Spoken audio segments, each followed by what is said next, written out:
is Sergey, and if you're new to my channel, I was born in the USSR in 1971. So today we're going to talk about events in Afghanistan, since I never was involved with Afghanistan, but this topic is quite hot right now, and a lot of people had questions. So we go ahead and I can answer some of your questions and provide some comments. As always, don't forget to like this live stream. It will help more people to notice on YouTube. YouTube generally is not liking Ushanka Show much. So let me get this thing going. Oh, see, the screen doesn't want to. Let me change it. I think I'm showing sideways, although I rotated my phone is the right way, but for some reason it's not going. Let's see if I can fix that really quick. I apologize for that. I'll do this, I'll do that. Sorry about that. It's supposed to be other way, but for some reason my phone doesn't cooperate. I hope sound is okay. Let me know. Let me get this thing out of the way.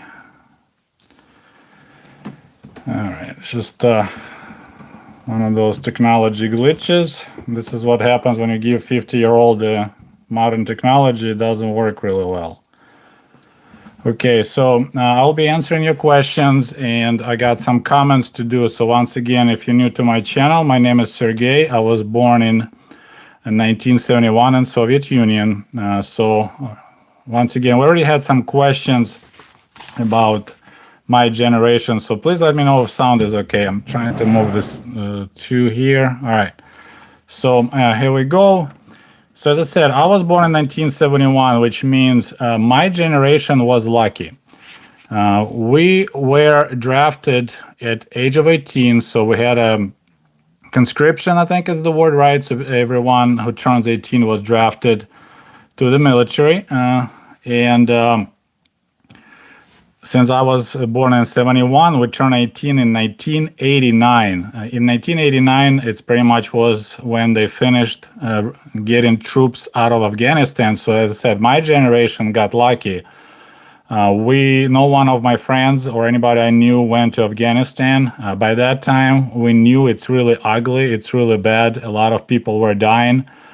So we were happy. I'm sorry, I gotta move a little bit. Okay, here we go. We were really happy that we didn't have to go. By that time, it's pretty much no one really was like patriotic, or I need to go and, do my duty as a Soviet citizen. Everyone tried to dodge military service in Afghanistan because they knew it's ugly, it's hopeless. So that was the first question a lot of people asked. And I personally don't know anyone who went through Afghanistan. Of course, now online you can find a bunch of stories, people who went there. And of course, media coverage was quite different comparing to initial. So we're going to talk about that because, here in America, since we got media a little bit more on the loose, on a longer leash, I would say. So coverage is a little bit different. Soviet Union, our media was saying exactly what government want them to say. I mean, picture, you could do similar situation in America. For example, if a Republican gets elected, you shut down all the media outlets except Fox News, and it's what you would get, just a positive spin, everything is great, our leader's doing good. And then, of course, if you have a Democrat elected, then you can shut down Fox News and let CNN and MSNBC to tell the good news. So Soviet Union was always a good news situation. So this is the coverage was quite optimistic in the beginning. We had no clue what's going on. So once again, even if I was born in USSR in 1971, I turned 18 in 1989 when Soviet troops pulled out. Quite a few comments were about, that Afghan war broke the Soviet back, and it's one of the reasons or main reasons why Soviet Union collapsed. I have mixed feelings about that, or I'm not sure it's exactly the case, but definitely it didn't help. It was huge expense. We spent a lot of money in military equipment, and general population mood changed a lot over the course. I mean, so let's compare. The Soviet Union was there for 10 years, from 1979 till 1989. Soviet Union lost 15,000 troops and wounded, of course, and all that. The main reason in America spent 20 years in Afghanistan, but in human lives, price was less. I mean, it's still huge losses. I believe it's like over 2,000 American soldiers died. And this is a sneaky way of hiding losses. In American side, they had a lot of contractors, right? So that's former military who came back full of money. And I believe it's close to 4,000 of those guys were killed in Afghanistan. So technically, they're not American troops losses, but they're still American citizens. So the total, and I don't know how many CIA agents, those guys totally undercover, they never publicized. So my guess will be close to 6,000 American lives were lost in Afghanistan in 20 years, which is still quite a bit less than Soviets lost 15,000 in 10 years. But the main difference, and I commented on that, you must remember that America, you guys, helped extensively to Mujahideen. I think I'm hoping I'm saying it correct. Mujahideen. We call them dushmani. Okay, so that was the word that we used to call American news mass media called them freedom fighters, right? And we call them dushmani. So if Russia would be helping Taliban as much as United States was helping dushmani, muhajirs, it would be way uglier for United States. I mean, look at this civil war that's going on in eastern Ukraine. Those guys have anti-missile systems. So you won't be able to fly B-52s all over Afghanistan and bomb, as Trump put it, the shit out of the caves. There'll be a lot of wreckage of B-52s all over the Afghan mountains if Russia would be helping Taliban as much as Americans were helping back then to freedom fighters. Okay, we have a first donation, so I'll answer that question first. Thank you, Zaloarg. And I'm not sure what is ARS currency. Maybe it's American rubles. So what was the main reason why the USSR occupied Afghanistan? Well, the official theory, we never occupied Afghanistan. We were invited. Like at that time, Afghanistan government, it's Argentina pesos. Muchas gracias. Officially, that government, Afghan government, invited Soviet help to fight against insurgents. So, according to our official explanation, we were invited. What we were talking about, that was kind of like, kitchen talk, as we called it back in the Soviet Union. People gather in the kitchen, they drink alcohol, smoke, and they talk. So the conversation was that there was pretty much a race between United States and Soviet Union, who gonna get in Afghanistan first.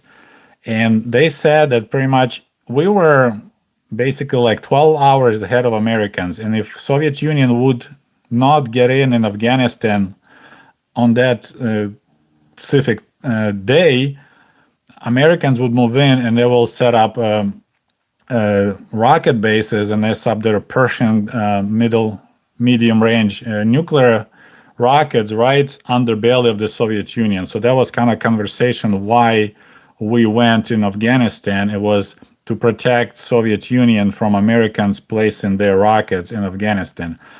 I can't confirm or deny those theory. No idea how true it was, but Soviet government was concerned that the friendly government will be overthrown and there'll be pro-American government set up in Kabul. And I just found, let me see, she's gonna read it. So for a while, apparently there was a top secret and official American story was that first Soviets occupied Afghanistan, then America like, oh my goodness, we need to help freedom fighters to fight Soviet occupation. But apparently it was July 3 of 1979 that President Carter, Democrat by the way, kind of interesting, right? Peace-loving Democrats, signed the first directive for secret aid to the opponents of pro-Soviet regime in Kabul. And this is one of those interesting comrades that came from Eastern Europe, Zbigniew Brzezinski, and he, at that time, he was Carter's national security advisor. How about that? So he wrote a note to the president in which he explained that, in his opinion, this aid was going to induce Soviet military intervention. So I don't remember exactly what date Soviets moved into Afghanistan. We can look it up. But on July 3, America already, Carter already signed the secret directive to start helping opponents of pro-Soviet regime. And now look at from this angle, kind of interesting angle to look at it. So picture you live in a house, right? And you have a really powerful, okay, so I have information. So Soviets moved in December 25, so right, pretty much Christmas time, right, of 1979. America, it's a July, so 6 months pretty much prior, that's when America made its move to help to overthrow pro-Soviet regime in Kabul, and the Russians responded 6 months later. So you see what I'm talking about here? So there is a valid concern on the Soviet government that if we don't help Afghan government right now, Americans will take over, okay? But look from different angle. I want you to see the view. I mean, this is like a giant political chess, right? We're moving pawns. But look at Afghan perspective. So you live, like, picture yourself, you live in a house called Afghanistan, and you have a big, scary neighbor called Soviet Union, and suddenly this neighbor just breaks in your house, rapes your wife, beat up your kids, kill your in-laws, pretty much takes over your house, and you hide in the basement, you start a guerrilla war, right? Fighting against this horrible invader, this Russian bear. And then there is a distant neighbor across the ocean, America is like, hey, buddy, you poor thing, I'm willing to help you. There's the money, there's the weapons, we will train you, we'll help you to fight this horrible Russian bear. But think about it. Before this Russian bear went into your house, that distant neighbor made him think he provoked the bear to break in the house. So from the Afghan perspective, yes, it's great to get help from America, but America created that situation in the first place. Because that's what Zbigniew Brzezinski said. He was talking that drawing the Russians into the Afghan trap. So they, like, let's make Soviet Vietnam. Let's pay back for what the Soviet Union did to us in Vietnam. We will do the same thing to them in Afghanistan, which it worked, no doubt about that. But think from the Afghanistan perspective.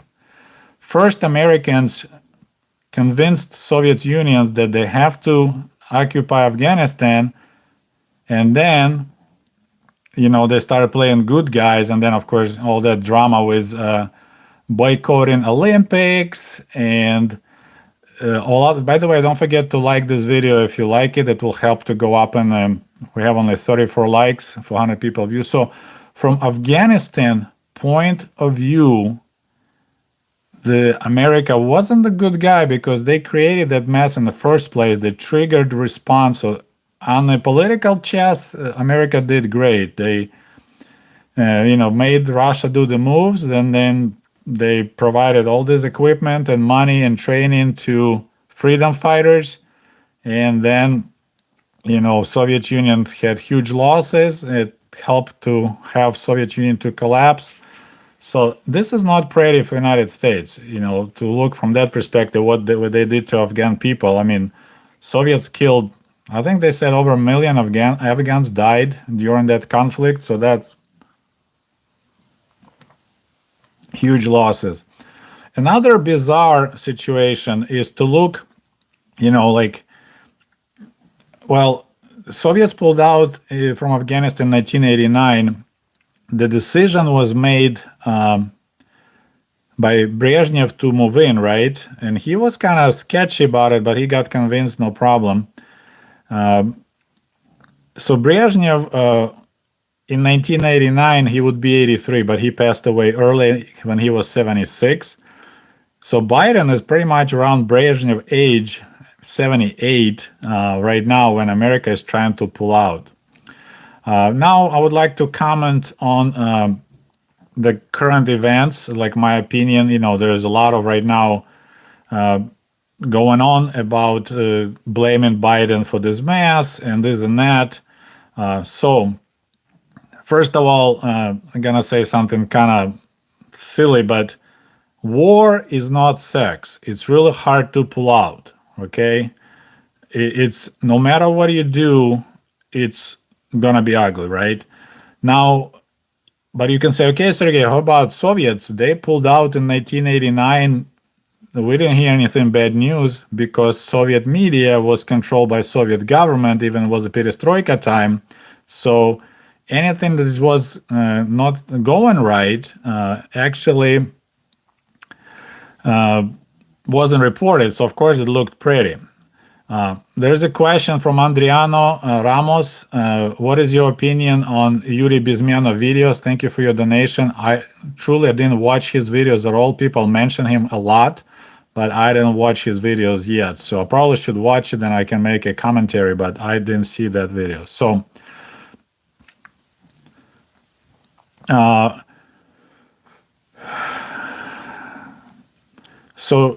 for example, Soviet Union, first of all, it was easier for the Soviet Union to pull out because, number one, there was no agreement between Dushmani, right, the freedom fighters and the Soviets. We never talked to them about pulling, hey, like Trump had agreement with the Taliban. Once again, it was not Biden who signed the peace agreement. It was a Trump administration, right? So they just like Gorbachev said, okay, it's pointless. We need to pull out. We're going to still support Babrak Karmal, president and his government, but we're moving out. So that's there was no agreement. There was agreement just between Afghan government. They probably weren't happy that we're moving out, but there was no agreement with opposite side. There's a huge difference, right? Secondly, and Trump actually didn't invite current Afghan government to the conversation, talking about making great deal. Oh, let's just talk to our enemies. Let's not talk, have our allies involved. I mean, this deal is, I don't know, it doesn't look good to me. But secondly, there was no Afghan people that wanted to move to the Soviet Union, right? So that's a big deal right there to think about it. There was no like huge civilian, oh, please, we need to run away. So that was easy on the civilian part. It was just the Soviet militaries and military advisors. We, started moving out and it's pretty much abandoning air bases like all those, the main air base that it was always familiar to me because we used it during the Soviet Union. That was developed by Soviet Air Force and then Americans took over. So that's a huge difference, right? Bagram Air Base. I mean, there was in the news all the time back in the 80s when they talked about Afghan war. Now it's in news now. So that's the huge deal. But as I said, it sounded like we had easy pullout because media didn't report anything negative. And in fact, some people already mentioned that fact that we actually left behind troops. Here media crying, oh, these teachers or something like that left behind. We left our troops, like this famous movie, Девятая Rota, the Ninth Company. It's based on real events. They were, living behind, like there's a shield, right? You pull out, you leave the people behind, then you evacuate. They left behind this Ninth Company and totally forgot about them. So those guys were on their own, and pretty much almost everyone got killed. I mean, this is ugly military failure. It's not like some teacher, which I'm going to talk about in a second, about American civilians in USA. So Soviet Union didn't do it perfectly, but it looked perfectly because our media was standing on the Soviet side and filming tanks and military personnel carriers rolling across the bridge and like, all right, successful pullout. It wasn't that flawless, but it's all about media, right? So we'll talk about that. We'll talk about Zbigniew Bzezhinsky. And we'll talk about Brezhnev. All right, so now there's a comment that said a lot of people blame this on Biden. Of course, Biden has to take some blame. He is right now commander-in-chief. But let me ask something else. Thank you. We got another donation for $5 from AB. He loves the conversation. Thank you so much. So let's talk about the situation. Yes, Biden right now, commander-in-chief, but what is he doing? He's following the peace agreement which was signed with American enemies, with Taliban back in 2018. Pompeo was there, so this is Trump supported, approved peace agreement with Taliban, right? Biden has nothing to do with it. Biden is actually behind the schedule. According to that agreement, American troops should be out of Afghanistan by May 31st. So he said we'll need another 3 months. So he is doing Trump's bidding. So if you're mad at Biden for screwing up, this is actually Biden doing what Trump approved, and it's Trump's plan. So, like they call don't shoot the messenger. In this case, don't shoot the messenger. He's just doing Trump's bidding, and he's behind the schedule. You're saying we're doing it Americans doing it too fast. We're already 3 months behind the schedule, right? So they should leave on May 1st. Actually, not even 3 months, more than that. So Biden already dragging his feet. I mean, he's an old guy. So we're already more than 3 months behind on withdrawal according to original plan. So telling that Biden is doing it in a hurry, it's already, you should say it's Trump and Biden, right? Secondly, about civilians, American civilians, yes, I like eating salo. It's a pork fat. Second point about American civilians in Afghanistan. Pretty much most of them are there for money, right? If you're a contractor, and I have a guy who works with me, and he used to be in National Guard and before in U.S. Army. He's works with explosives, so he had a couple of tours in Afghanistan, and he said, yeah, we need to move out. They hate us. There's nothing for us to do. He said that if you're a contractor working in Afghanistan, your pay is like over $100,000 a year. I mean, it's a big and really good pay.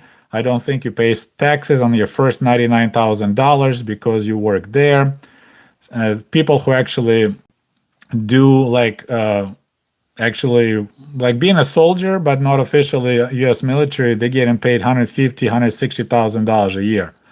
It's a huge money, right? Try to find a job in America with high school degree, making 150K. So, but for the civilians, they knew about that agreement. They knew that this music gonna stop. Like this musical chairs game, and you need to find a chair. You could evacuate long time ago. Agreement was in 2018. You could leave way back, but you stayed for whatever reason. There could be only two reasons. We just wanted to rake as much cash as you could, so it's your fault. Or you were hoping that Biden, being Democrat, will cancel Trump's agreement and will say we're not ready to pull out. We're gonna stay. We go continue this endless war. So that's two explanations. Both of them, I don't blame Biden. It was a personal decision of people who were in Afghanistan at that time.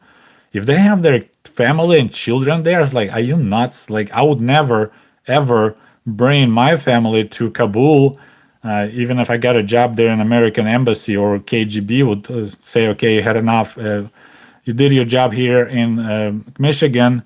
You did a good job. Now we're going to move you to Kabul. You need to do some YouTube videos from there. I still won't bring my family, right?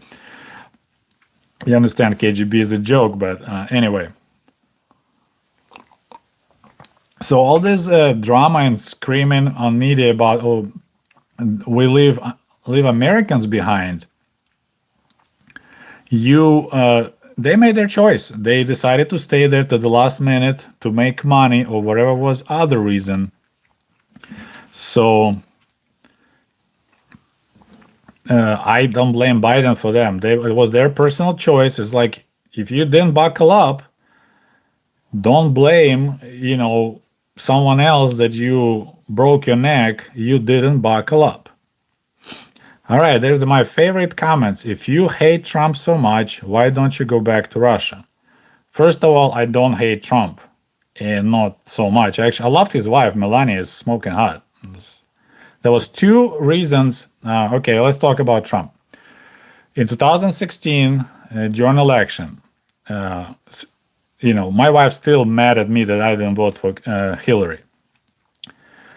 I knew 100% right away I will never ever vote for Hillary Clinton. Just no. Period. Not happening. The most corrupt politician in America, in my opinion. So I knew 100% I'm not voting for Hillary. So Trump. I liked his anti-war message. If you remember, he was talking all about this big talk about I'm anti-war, stop endless wars. They're like, okay, I agree with you. And then I said his third wife, I think Melania, was smoking hot. So I was like, okay, there's two things, go for him. Sure, maybe. Then he opened his mouth and started talking like really scary stuff. And I'm being immigrant. When someone says that, hey, Mexicans come here only to rape and sell drugs and started all that other anti-immigrant nonsense, I think America is this strong because of the immigrants. It's my personal opinion. So I was like, okay, this guy is mini Führer. He wants to be, like a Pinochet in Chile, Mussolini. Mussolini, I think, would be like, it's the closest what they match, Trump and Mussolini. If you watch the videos how the Mussolini behaved on the stage and you watch the Trump, it's scary. It's almost like Mussolini was reborn. If you believe in a Hindu religion that souls are go in cycles, it looks like Mussolini got his reincarnation in Trump. I'm not sure how Mussolini was about women. Trump, is pretty weak man when it comes to chasing skirts. There is a donation from Lisha. Hey, this is the Lisha, the girl that hate me so much, making all those nasty comments with that snarky attitude. Thank you, Lisha, for your donation. They moved to Finland, and yes, I'm joking. She doesn't hate me. Um, uh, she just does a great job making impersonation. You gotta stop watching MSM. I don't watch TV, period. I get my information online and I think about it and make conclusions, okay? So, this is the silliest thing to say. So, in 2016, I didn't vote for neither Hillary, neither Trump. As I said, I knew, like, if there would be a choice, okay, let's put it this way. If they was just like, you vote Hillary or Trump, there's no third option. I vote third option. At that time, I would vote for Trump. After watching for 4 years what Trump was doing to this country, I would probably vote for Hillary. Because what he did to this country, how he ripped it apart, how just half of America hates another half of America, I'm blame that on Trump. He just kind of like got this stick and he started stirring the whole bucket, and all this dark stuff came up from the bottom, and I was like, oh my goodness, I don't recognize this country. This is just like, there's so much hate. So, and then of course, there's a comment about similarities. When Trump started using language like calling media outlets enemies of the people, the last time I heard that was in 1937 in the Soviet Union. Then there was Gulag, labor camps, and all that good stuff. It started with calling other people enemy of the peoples and justifying arrests and all the other stuff, harassment. And this is what Trump was offering for the United States of America. Let's find some enemy of the people and they'll make America great again. I really became anti-Trump. So in 2020, I personally think Biden was a horrible candidate. Like, it's pathetic that there's in this country you can't find better candidate. But I didn't vote for Biden. I voted against Trump. Like, it was painful. But I wish we had third party, fourth party, because this dual system doesn't work. It's like it's a coin. Two sides of the same coin belongs to someone else who likes those endless wars. We got James. Thank you for your donation. Who do you think will rule Russia once Putin dies? Putin never dies. He's just like Fidel Castro. He will be alive for a long, long time. There's actually rumors that real Putin is dead long time ago. It's his what is the word, like doubles that now perform the functions, because if you look really closely on Putin pictures, clones, thank you, Putin clones, there's like 6 different Putins, 6. One looks more Asian, one has different ears, one has different chins, like his nose different, is a huge, you could like look and like, my goodness, if you look at the old pictures of Putin and new Putin, I mean, he got older and he got injected with so much of Botox, but I don't know if it's the real Putin, so they can make him live for a long time just to cycle through those clones. But yeah, look it up, his Putin's photos. There's some of them, he looks quite Asian. He like, in other pictures, like, and you know, he's not young, but he looks like he's really working out hardcore. I don't say, but it definitely looks like it. I mean, I'm 50 right now, but I look as sexy when I was 25, so I know I'm not a clone. I'm the real deal. Okay, so we got it now. My wife is snickering somewhere in the background. She doesn't like when I call myself sexy. All right. If Afghan government also share blame like Trump and Biden, we got a donation from Koala. Thank you so much. And the question: can we blame? All right, let's do some sexy times. Whoa, this way, right? Here we go. It's 50 years. So, and I just ran 50 miles this month, so you can stay sexy Soviet. All right, so can we blame Afghan government? See, like, I don't blame Trump. I actually support his peace agreement because we have to move out. There's a expression in Russian, and I think there's the same English. I think it's originally from maybe Greek mythology, called to cut through the Gordiev Uzel. Gordiev Uzel, so it's like a Gordy knot. So there's a story when there's a guy came and there's like, oh, we have this task, Gordian knot, thank you. You need to untie this knot and then you'll become a leader. So he looked at that knot and he's just like, okay, he took the sword out and sliced it in half, and that's how he solved the problem. Afghan problem, this is America's Gordian knot. There is no way to make it nice and clean. You have to chop through it and you have to pay consequences.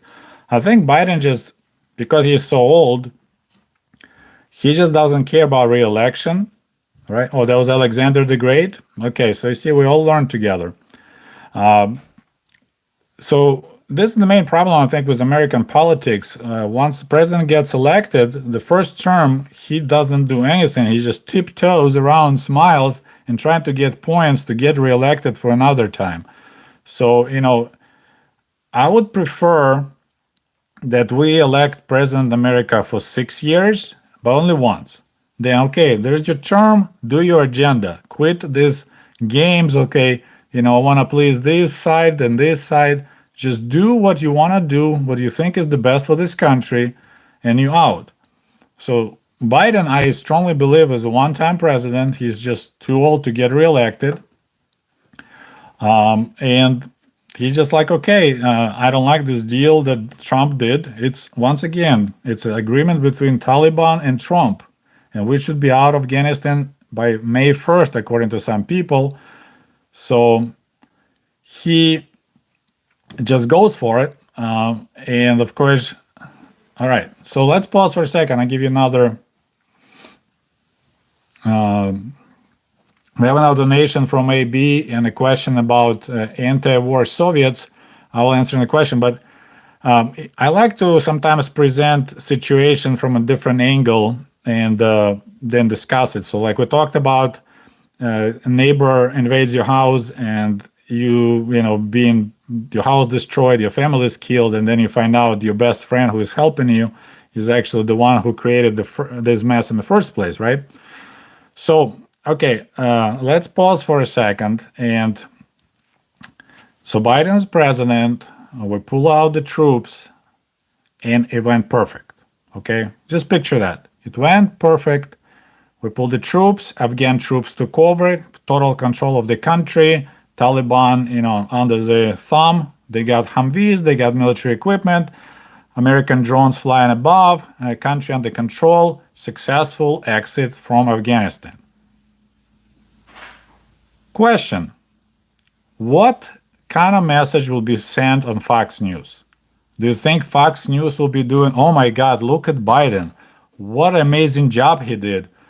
This is just the most amazing president ever. He did ideal pullout from Afghanistan. Do you think they'll say that? I don't think so. They would say it's all Trump's. We should thank Trump. He came up with this peace agreement. Biden was just there when it was happening. He has nothing to do with this success. It's all thank you to Trump. Trump is great. He made agreement. We finally stopped this endless war. Look how amazing Trump. Biden has never to do with that. Absolutely nothing. He's just puppet that sits, barely understands what's going on. He's too old, who's senile, blah, blah, blah. Biden will get zero credit if there will be a successful, perfect pullout. None. Everything will be to Trump because that's Trump's peace agreement. I think you agree with me. This is what happened when bin Laden got killed. Fox News just said Obama didn't kill bin Laden. That was special forces. Obama has nothing to do with it. So I strongly believe that there'll be perfect pullout. All the credit will be towards Trump, at least from the right-wing media. But since it went, what is the expression, shit hit the fan, right? Then, of course, it's not Trump's fault. It's Biden's fault. It's really convenient. Even Trump himself claims, oh, look how he botched it. Like, he's doing what you agreed on to. So, this is just what's going on. It's really sad. It'd be nice if people analyze, And yeah, it can be perfect pullout. And back to the question about, I don't know if I'll blame Afghan government. I don't know what's going on there, but definitely there's billions of dollars invested and training and military equipment. It kind of reminds me 1941 when Hitler attacked Soviet Union. Like 5 million Soviet troops just threw the weapons down and became prisoners of war in 1941. They just didn't want to fight against Germany. So this is, I kind of see this is 1941 moment. Afghans just like, they don't want to die to protect some government Kabul that they went to this military training for money. Maybe some were sent by Taliban to get training and equipment. But it's definitely whatever the government that United States selected. I don't think there was like election there. I'm not sure. That was just like we say, puppet on the bayonets. Once America pulled their bayonets out, it's just down and gone. So we just picked the wrong people to have. America. So it's less blame on Afghan government. It's more what Americans, they promoted specific people to be a president. So now back to the question about the movie Moscow on Hudson. Strongly recommend to watch, you guys. It was a good show. And there was some silly items like having fridge full of vodka. I wanted to punch the faces at that moment. You wouldn't waste that precious space in the fridge with drink warm vodka. Vodka. You don't need to keep it in the fridge. But yeah, that was a actually popular way for KGB to control anti-Soviet Soviets, is to place them into the crazy houses. We call them сумасшедший дом. So there's like insane asylum. We call them crazy house. There was a popular way to do. I actually planning to make the video. I got a hold of one unclassified KGB document, and they talking about the whole list of people that were arrested for spreading like leaflets with anti-Soviet messages. A lot of them went to crazy houses. Actually, I want to just say thank you to my friend and subscriber Svetlana from Great Britain. That's the camera that she sent me. I truly enjoyed it. I'm gonna buy some film and do some pictures, but I just want to say thank you again. That was a great present for her. Nice surprise. So, okay, next question from Koala and your donation. Thank you so much. How would the situation in Afghanistan affect the neighboring former Soviet? I think this is one of the reasons. Okay, how would situation in Afghanistan affect the neighboring former Soviet Central Asian republics? So we're talking about Tajikistan, Uzbekistan, Turkmenistan. I think I'm bad, but there's a bunch of Stan republics that right there by Afghanistan. I think the main reason why Russia wasn't helping Taliban to fight Americans, because usually enemy of my enemy is my friend. As first they had a bad taste in their mouth after Soviets war with Taliban, right? I mean, not Taliban at that time, but somewhat Soviets created Taliban, because after they started the scorched earth war, there was a huge a lot of millions of Afghans left the country, and that's what Taliban that the students, that's the kids that went to the religious schools in Pakistan. So that's the refugees from Afghanistan. Then they came back. So one of the reasons is just they already, had a bad taste in their mouth, and then there is a concern that if Taliban can spread, because they're Muslims and they like to spread their extreme the Sharia laws. So I think that's another reason that Russia is concerned that Tajikistan can fall under influence of Taliban. So that's why they didn't help. So now Russia will be worried more about, because Americans were kind of keeping, heat on themselves. So I believe that Russia is concerned about it, but I can't tell you how much.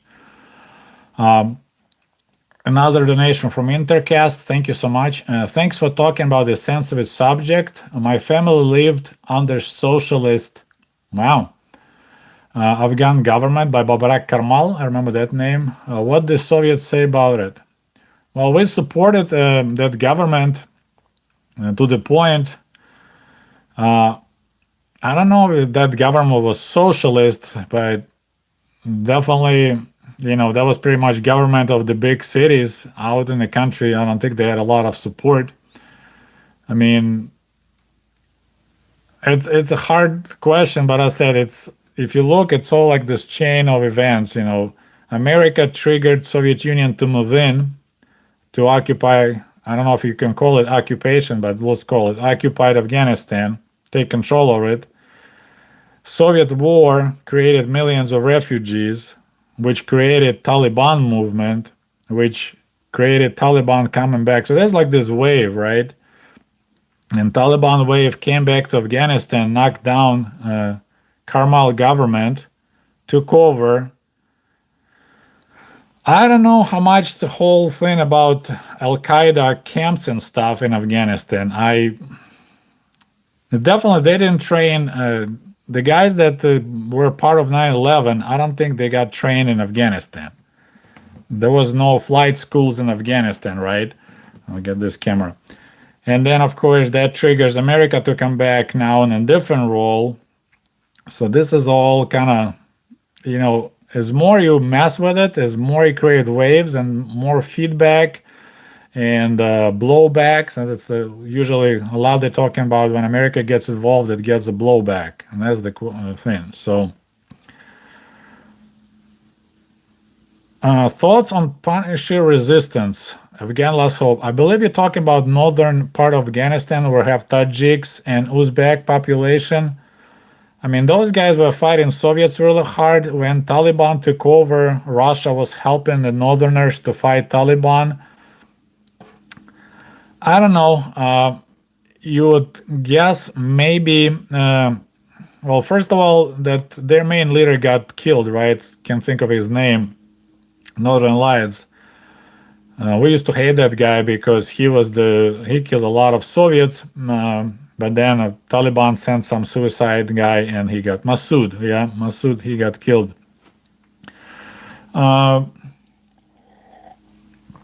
If Russia will get involved, I think they'll be able to fight back. I'm not sure how much Taliban will change their policies based on previous experience because, as you know, they got kicked out of Afghanistan on the claims of they supported Al-Qaeda and the terrorist camps. So, Americans always can come back. So I'm not sure what Taliban thought about how they're going to change their policy or not. I mean, they have some peace agreement. I didn't read it in detail. I should.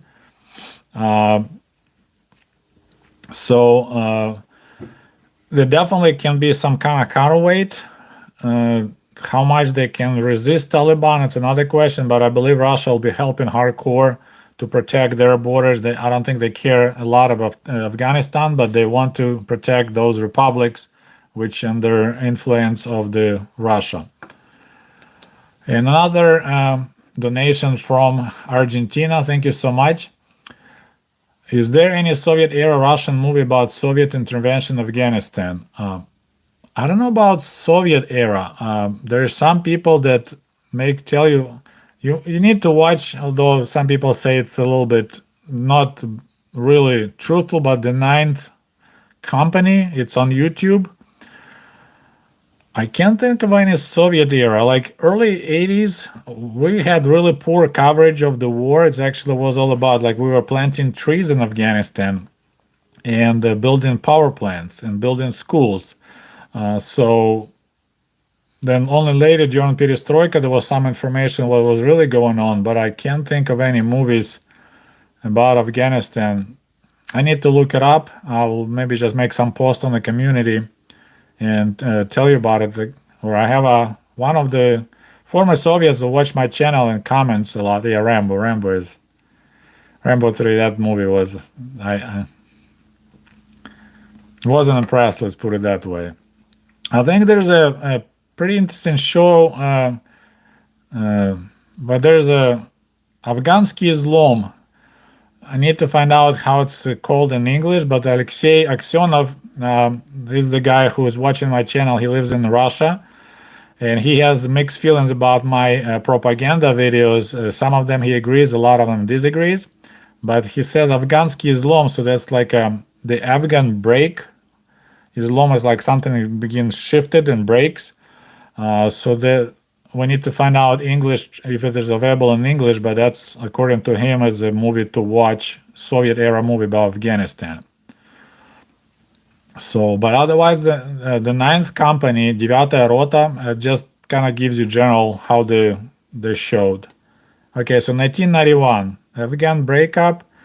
Okay, if somebody, I can't look it up right now, but if you can see Soviet movie about Afghanistan 1991, maybe it'll come up. So, all right, I think I caught up with questions. So, as I said, once again, we talk about that war is not sex, it's hard to pull out. I thought it kind of funny joke, but so let's talk really quick about effects on the Soviet Union, not like big scale that it helped Soviet Union to collapse because we pulled out of. I think I froze, didn't I? We pulled out in 1989. 2 years later, Soviet Union was no more. So the movie called Afghan Breakdown. I'm frozen on the big screen, but I'm still talking on the regular screen. So what happened on first of all, of course, people were horrified, when a lot of people were coming, killed soldiers coming back to Soviet Union. So if somebody can provide the link, that'll be great. But so there's a lot of new terminology came to our language, Russian language. First of all, people didn't say Afghanistan, we say Afghan. That was the word. People who went through it, they went through Afghan. They never say Afghanistan. So there was Afghan, it was the new word in our vocabulary. Then, of course, as I said, we called freedom fighters dushmani. So dushman, I'm not sure why, but all those mujahideen fighters, mujahideen, I'm messing it up, dushmani. Dushman, so that's the guy that wears the towel and AK-47. There's donation from Disco Strain. Thank you so much. He has no question, just to want to support me. I appreciate you. We're almost okay. If anybody joined and didn't put the like, please don't forget to like the video. So another, let's say I've never been in Afghanistan, but someone tells me dushman, it's I guess a word in Pashtun, maybe language for enemy. So dushmani, enemies. Maybe it's Pashtun, can't tell you. Dushman in Hindi means enemy. How about that? See, we're learning something new every day. So then there's areas in Afghanistan, they usually go along the rivers or creeks. That's what it's pretty much desert mountains. There's not a lot of green stuff, but there's a green trees and bushes growing along like creeks and stuff. And those are called Zelonka. So it's like green zone. That's where the attacks were coming from. So that's always talking about Zelonka, how dangerous it is, because that's what will be Dushman will be hiding. So that's another language. And of course, people who went through Afghanistan, they were called Afghanцы. So it's the same word like if you live in Afghanistan, Russian word for it, you're Afghanets, the person who lives in Afghanistan. But we also called our soldiers who went through Afghanistan, they were called Afghanцы. And I think besides, I can't say normal, but standard problem with people who went through the war, the PTSD, right? Post-traumatic syndrome, trauma. There was a lot of it. Also, those guys brought a lot of drugs. Like a lot of the Soviet soldiers became addicted to heroin in Afghanistan. I don't believe we had such a big problem prior to that war, but due to the stress, I guess wasn't enough vodka. So, and Afghanistan is one of part of that golden triangle for the poppies growing and making heroin. So a lot of Soviet soldiers got addicted to heroin and became drug addicts. And that's kind of, I believe, was like a cinder that dropped into the Soviet Union, and it created a huge problem with drug abuse. A lot of it was from former Afghans. There's another donation question from Carla. If USSR still survived the 21st century, how would they respond to war on terror and US troops in Afghanistan in 2001? Okay, I'm gonna say something stupid, extremely stupid, but please bear with me and listen. I strongly believe, there's a hand on my Soviet heart, if the Soviet Union wouldn't collapse and will be still around, there will be no war on terror. There will be no 9/11. There'll be just a Cold War, business as usual. People will be making money, making huge nuclear submarines, making bigger nuclear submarines, making more nuclear rockets. Just it will be safer place for all of us because America will have one big enemy that's really helpful to have Americans scared, and Soviet Union will have a convenient enemy to have Soviet people working hard and being scared. There'll be this scale, and I strongly believe that 9/11 won't happen and there will be no war on terror because there will be no reason for it. If you remember, during the Cold War, you know, nothing like that was going on. I mean, there was terrorist attacks here and there, but it's my personal opinion, and I'm just a guy with a Soviet background. But I strongly believe, responding to the question, if Soviet Union still survive in the 21st century, there will be never a war on terror and all that stuff. There'll be still little wars going on here and there, but there'll be plenty of money to make the convenient way for military industrial complex, and they won't need anything like this insanity we have going on right now. But that's my opinion. Okay, and we had another. So Svetlana, the lady that gave me this beautiful present. Actually, by the way, if anybody has a spare film, the photo film, Ushanka Show, P.O. Box 96. We'll be more than happy to get that little present from you and take some pictures. But she says that Russia Today has a documentary called The Crash Course in the Fall of the Soviet Union. So if you want to check it out, I believe Russia Today also has some kind of Afghan story too. I don't remember watching, but I think I noticed that. So you can check it out. But it's, think about Israel. Like if Israel wouldn't have the Palestinian terrorists, they would have to invent them because it keeps the country so under control.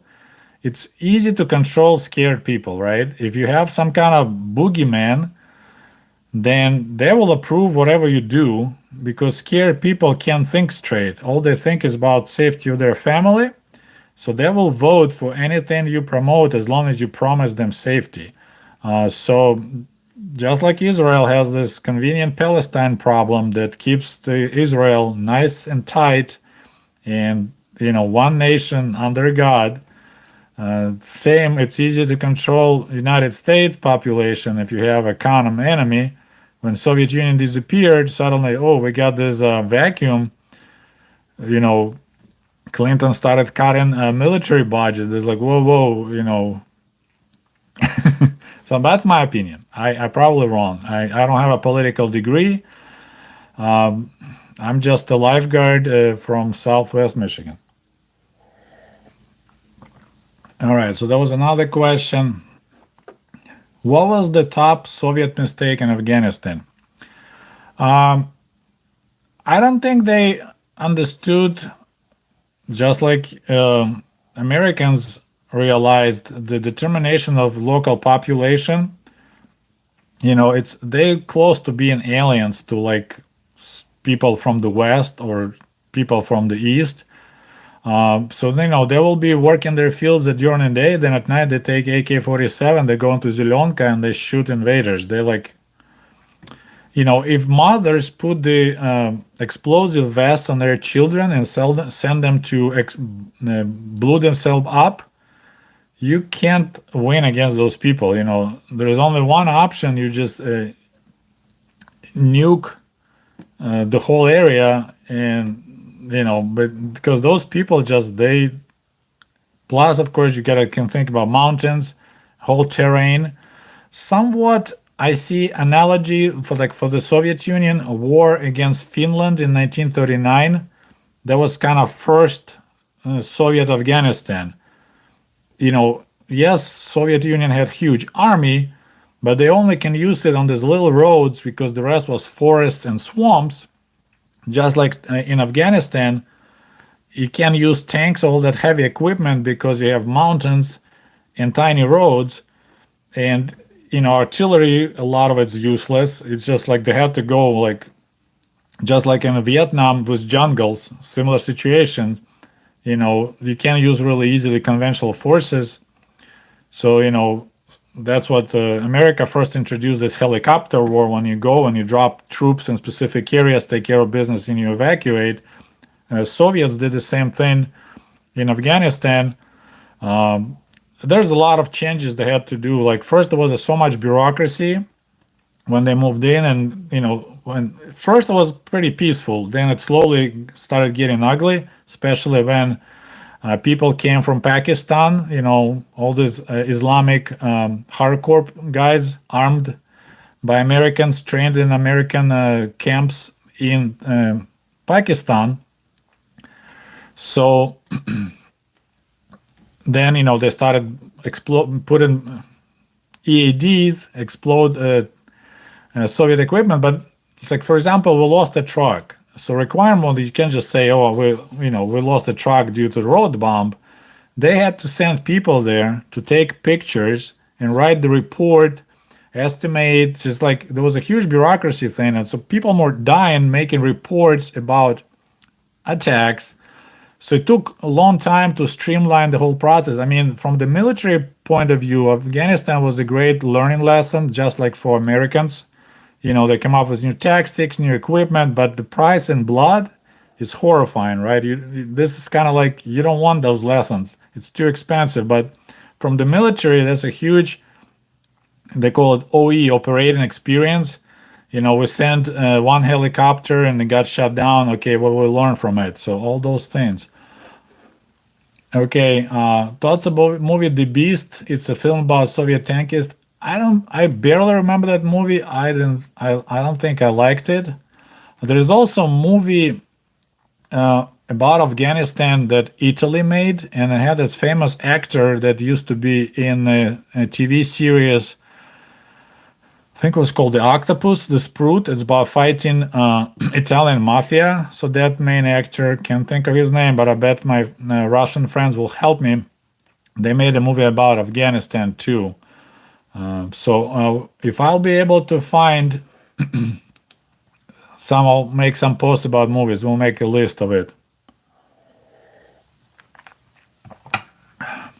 Oh, here you go. You see, Placido. Yeah, Placido was the actor. So it's an Italian movie. Okay, we have another donation for $10. Thank you so much. Taliban support from the local population was mediocre and only in Pashtun areas. If we've been fighting a popular revolt like the Soviet Union, we all would have died there. So I agree with that. I mean, Soviet Union, I don't know how much they tried to introduce socialism while being in Afghanistan, but in the beginning they were really careful. Like if you shoot, then you return the empty casing for calculation how many bullets you spent. Then when a lot of soldiers started dying, pretty much government like, okay, we don't care, do whatever needs to be done. And that's when the Soviet army became this scorched earth policy. If there were shots from this kishlak, That's the word they use for the local villages, kishlak, I believe. They just gonna pull those grad missile launchers, and they're just gonna level the whole village. I heard stories they would, they had this space communication satellite dishes installed on the military carriers.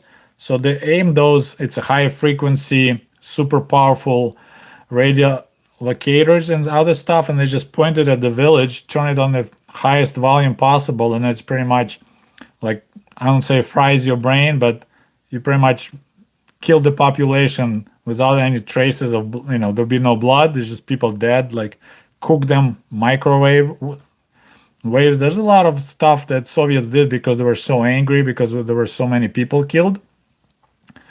So that was ugly, and that scorched earth policy. That's what created Taliban, because that's refugees from Afghanistan that went to Pakistan, and their children went to those religious schools, and they became the students. They became Taliban. So yeah, don't forget to like this video. We're about in 1 hour mark, so I'll be wrapping up pretty soon. So see what else. So as I mentioned, the main problem was a lot of wounded people. For the Soviet Union, also they brought drugs. Like, drugs became like really a turbocharged problem in the Soviet Union, because it's kind of like Gorbachev began anti-alcoholic situation, the program fighting alcohol consumption, and then of course drugs became more of interest because the people couldn't get vodka, and then of course former soldiers from Afghanistan came addicted to heroin, so they were looking, then of course even during the socialism there's demand, there'll be supply. There were stories about people packing, they'll make they used zinkovый гроб, so it's like a metal zinc coffins. So some of them, they will put, along with the body, they'll put packages of heroin, or just the whole case will be fake. There'll be no body, but it's just a bunch of heroin, and they ship it on the planes to the Soviet Union. So that's what Afghanistan kind of like blew back.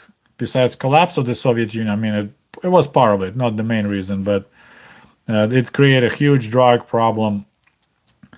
In the Soviet military, as I said, they learned their lesson. They changed their uniforms. For example, they had to change officers' uniform because snipers were taking down officers because there was really visible difference in the uniform between soldier and officer. So they're like, oh shit, we need to change that because we're gonna lose all the officers really quick, because they were like, you have a bunch of chickens and roosters sticking out, so they just should go for the rooster. So they changed uniform. There was even a uniform called Afghanka, and that was specifically designed for these hot, warm conditions, and different color, it's lighter, and different hats. So they did a lot of changes on that, but as I said, the price paid was 15,000 dead. It's official number. How many wounded? And then of course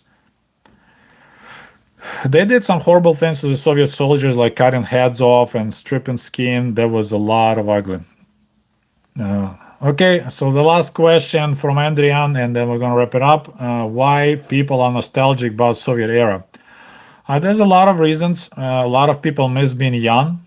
I mean, you're always nostalgic by those days when you could work all day and party all night, and then still have enough energy to have a day's normal next day. Some people just miss that Soviet Union was the world power that everyone else has to respect. Now, like, no respect. So some people had a really good life doing silly jobs, like waitresses in the Soviet Union. I bet you the all former waitresses, they all miss Soviet Union because they lived better than like scientists or engineers. Taxi drivers, they miss that. So a lot of this it's more like a mental. Some people had, like in my view, I'm gonna make a separate video. They We were poor in the Soviet Union. We were poor. It's just no doubt about that. But it was a comfortable, since the housing was so heavily subsidized, wasn't free. No one worried about that they're gonna take away my house. Foreclosure, all those things were unheard of. It's like max would be 10% of your income. If you're single guy, if you married, it was less than that.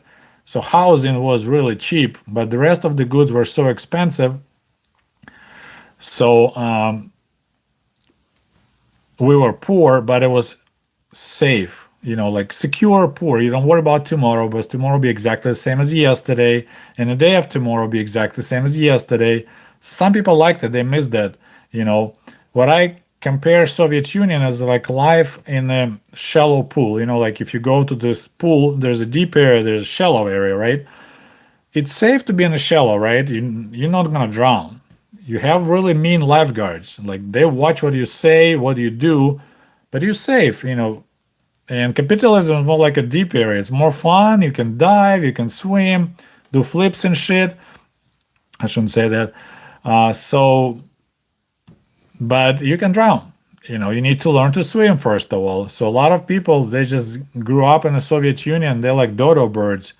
They get used to the government taking care of their basic needs from cradle to grave, and suddenly like, hey buddy, you're on your own, and they just can't deal with that. I was shocked that I learned that after slavery was abolished in the United States, there were actually not many, but there were former slaves. They wanted to sell themselves back to slavery because they couldn't deal with life. A guy was like, I had a shelter, I had food, I had a medical service, I didn't have to worry about anything, and suddenly I need to find a job, I need to buy my own food. It's like I don't want to. Is there any way I can sell myself back to my masters so I can just live a good life and don't worry about anything? I mean, we have people like that. So that's, I think, the main reason. Okay, guys, I will be wrapping up. A long story short says, please try to do more live shows. I'll try, but unfortunately my work schedule, they work weekends, so it's hard to find a good time, and I need to do a separate room. I'm right now occupying living room, so all my family is hiding, waiting till I'm done. But I need to actually set up my office more like a studio and do more live shows because it's more fun, it's more interaction. And so yeah, I will working on that. Right now I have a vacation. I was planning to go to Ukraine to visit my parents, but due to the COVID concerns, I had to cancel last minute. I should be right now in Ukraine. So right now on vacation, so that's why I have more free time. And this morning I was brushing my teeth and I was like, man, I posted that picture of Biden in Gromyka, and there is so much conversation, so many angers. Like, I think it's a good time to talk about Afghanistan right now. So here we are. So I apologize for vertical video. My phone is goofing up for some reason, refused to do the other way. So I'm sorry about that. One of you 50-year-old guy wearing white New Balances, technology can be a challenge. My PO box is 96. If you look in the description on my YouTube channel, there's the address, Ushanka Show, PO Box 96, and it's Michigan, zip code 49103. It's Berrien Springs, Michigan. So, all right, guys, we'll be wrapping up. And just a reminder, you can always support my work and my channel by buying my book. It's called American Diaries 1995. I have it in English and Russian, and this is the story how I came to America. Pretty much former Soviet discovers United States. It has over 100 feedbacks, most of them 5-star on Amazon. You can order it on Amazon, or you can order it on sputnikov.com, and I can send you a signed copy. If you're interested in signed copy, you'll get that.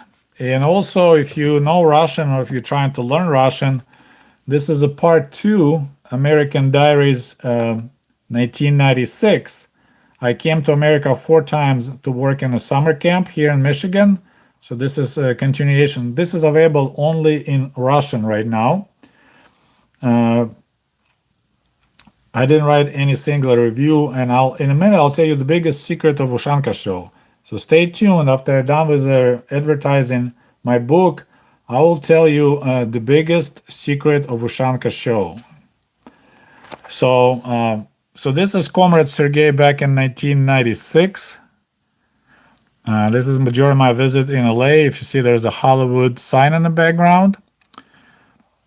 So this one is only available in Russian right now, paper or ebook in 95, and I'm working translated into English. So stay tuned for that. And okay, I don't know who is Kerry Coleman, but this is see if I change much.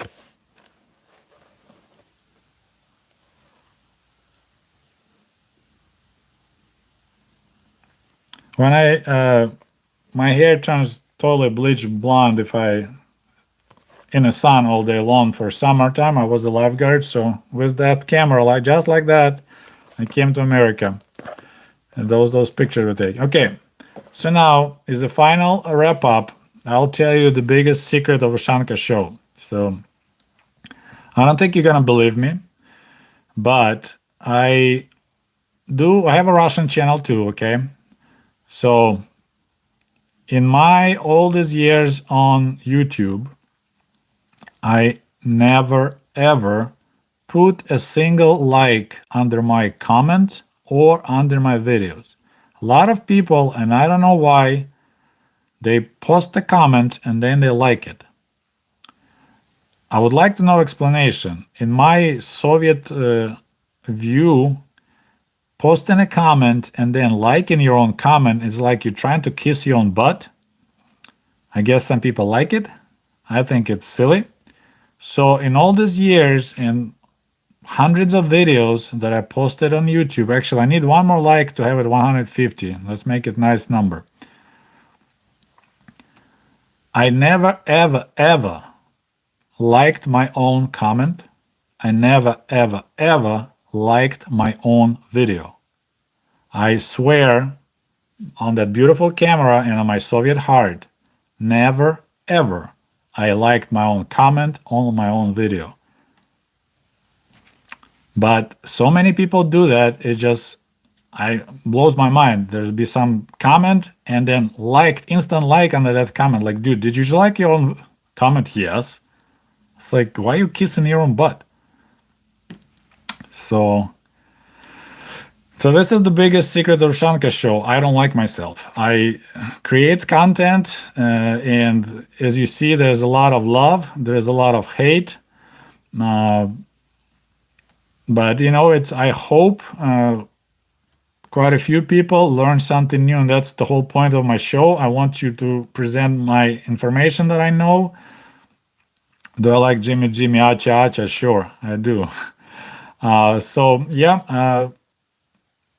There's right now I have this one tanky guy, GM Baz or something, and I think he has kind of this love and hate relations with me and my channel because he's keep on watching my channel, but he hates my guts.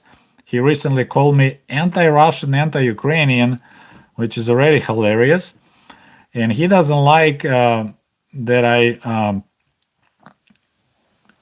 don't like, tell some negative things about Soviet Union. I'm like, sorry, bud, happened to live there, been there, done that, but, his turret is so thick, it just, it bounced right off whatever I say.